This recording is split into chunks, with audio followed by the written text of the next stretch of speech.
اس سے پہلے سورہ بقرہ کی مختلف آیات کا خلاصہ پیش کیا گیا۔ ابھی اپنے سامنے جو آیت کریمہ ہے، اس آیت کریمہ کا خلاصہ کچھ اس طرح بنتا ہے کہ زمانہ جاہلیت اور زمانہ رسالت صلی اللہ علیہ وسلم کے اندر معاملہ ایسا رہا کہ 4 مہینے ایسے آتے تھے جن میں زمانہ جاہلیت کے لوگ بھی اور خود پیغمبر اسلام صلی اللہ علیہ وسلم رعایت کرتے تھے کہ ان میں جنگ نہ ہونے پائے۔ ایک مہینہ رجب کا تھا، دوسرا ذوالقعدہ اور تیسرا ذی الحجہ اور چوتھا محرم کا مہینہ تھا۔ تو ان 4 مہینوں کو حرمت والے مہینے کہا جاتا تھا۔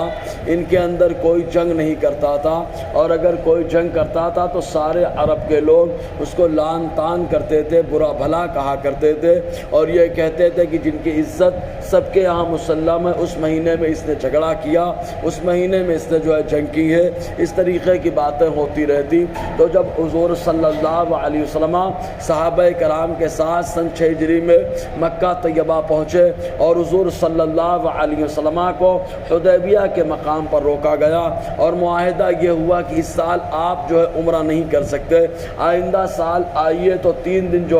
آپ کے لیے خانہ کعبہ خالی کر دیا جائے گا، اور ان 3 دنوں میں آپ خوب عبادت اور خوب طواف آپ اور آپ کے ساتھی کر لیں۔ چنانچہ جب سن 7 ہجری میں حضور صلی اللہ علیہ وسلم عمرہ کی قضا کے لیے 1400 صحابہ کرام کے ساتھ رواں دواں ہوئے،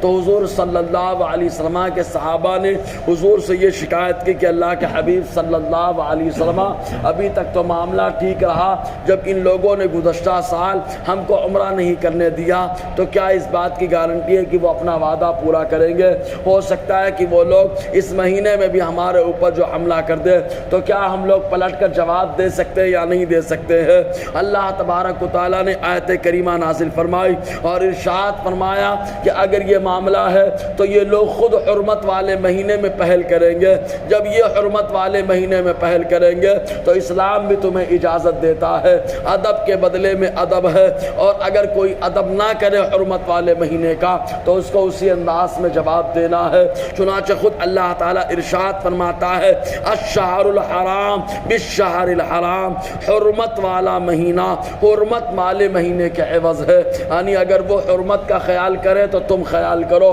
اور اگر وہ خود سے حملہ کر دے تو حرمت کے مہینے میں ڈٹ کر کے مقابلہ کرو۔ والحرمات قصاص، اور ادب کے بدلے ادب ہے۔ فمن اعتدى علیکم، تو جو زیادتی کرے تم پر فاعتدوا علیہ، تو تم بھی اس کے اوپر پلٹ کر زیادتی کا جواب دو۔ تو اللہ تبارک و تعالیٰ نے زیادتی کا جواب صحابہ کرام کو دینے کی اجازت عطا فرمائی، لیکن کیا شان ہے پروردگار عالم کی کہ زیادہ نہیں بمثل ما اعتدى علیکم، اسی کے مثل جو ان لوگوں نے تم پر زیادتی کی ہے۔ حالانکہ مکہ کے باشندوں نے، کفار نے تو زیادتی حد سے زیادہ کی، حتیٰ کہ صحابہ کرام کو اور حضور صلی اللہ علیہ وسلم کو مجبور کر دیا پہلے تو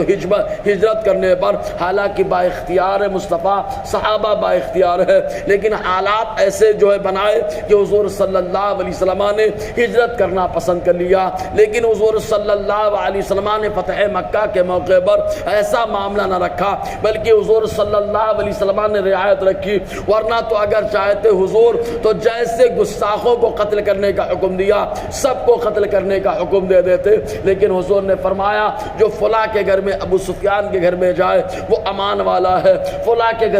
گھر میں جائے وہ امان والا ہے، جو ایمان لے آئے وہ امان والا ہے۔ اس طریقے سے آقا علیہ السلام نے بڑا کرم فرمایا۔ رب فرماتا ہے واتقوا اللہ، اور اللہ سے ڈرتے رہو، وَاعْلَمُوا أَنَّ اللَّهَ مَعَ الْمُتَّقِينَ، اور جان لو کہ اللہ متقی پرہیزگاروں کے ساتھ ہے،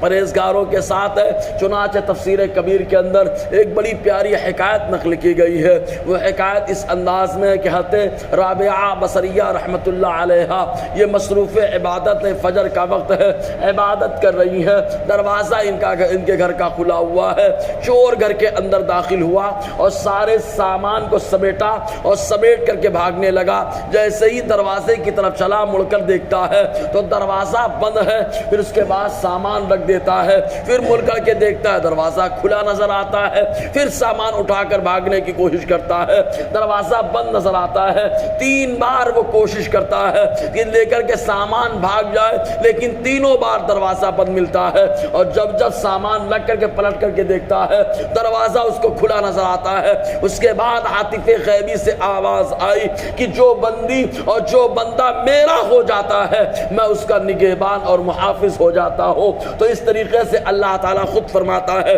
وَعَلَمُوا، اور جان رکھو ان اللہ مع المتقین، کہ بے شک اللہ تبارک و تعالیٰ متقی اور پرہیزگاروں کے ساتھ ہے، مطلب اللہ کا سپورٹ ہے، اللہ کی مدد متقیوں کے ساتھ ہے انشاءاللہ۔ اور آگے گفتگو رہے گی۔ اللہ تعالیٰ ہم سب کو فیضان قرآن برکات قرآن سے مالا مال فرمائے۔